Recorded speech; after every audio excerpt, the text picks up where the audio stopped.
Good morning, Internet. What is today? Friday, January 29th, 2016. Do you know where your something is? Dang it. Cut. That's a wrap, everybody. I'm here all night. Thank you.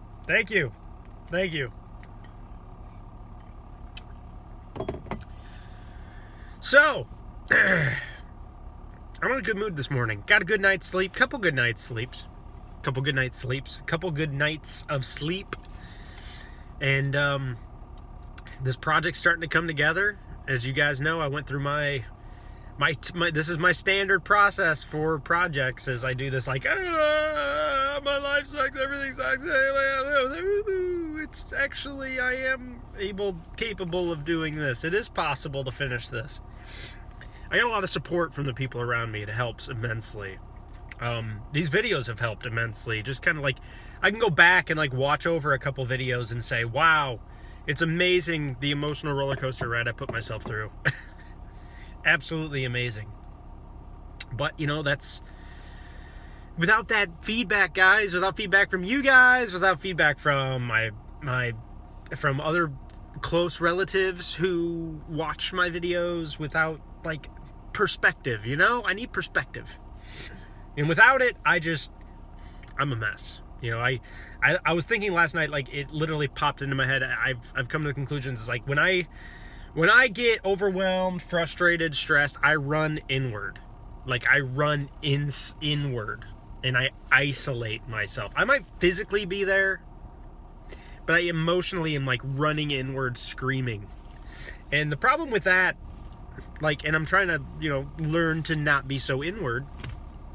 The problem with that strategy is like, I run inward and then I look for a solution all by myself, you know?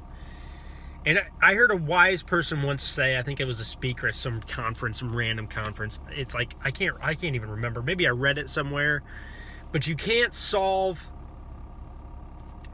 normally, you can't solve a problem with the same mind that got you into them. So isolation is like the single worst thing we could do when we get ourselves into a problem or situation. Isolating ourselves from people is like the worst thing we can do, because typically emotionally we've gotten ourselves in that situation by the way we think, we act, we talk, and we can't fix the problem. We created it, you know, like. And so what I do is I create this nice little maze, this puzzle, you know, this unsolvable riddle, and I just can perpetually, like a hamster on a wheel, I spin the wheel, you know. And I know I'm not the only one who does it. A lot of people do it.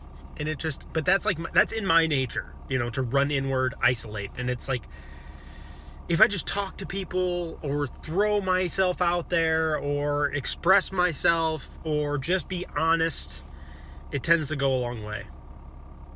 In other news, this project is essentially, that I'm working on, it's kind of neat. There's a carriage, okay, that goes along the length of like a 40 to 80 inch pole.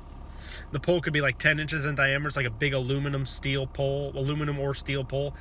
And what it does is it creates, as it goes along the pole, I will be compressing or tapering the pole.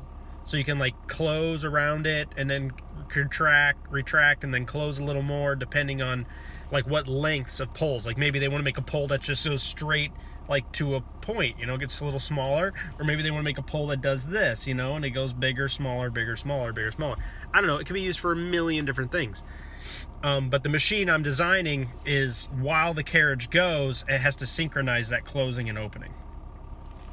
And it's really kind of cool how I didn't conceptually design the idea. These machines have been around for a while, but it's really kind of cool to see it come together, because like essentially the goal is you synchronize the movement across the carriage, or what's carrying the taperer, and you synchronize the taper with how far it needs to go. And it's really kind of cool. So anyway, I hope you guys are having a happy Friday. Sorry I missed the video yesterday, and I'm out of time. And I hope you guys have a great weekend, and I will see you later.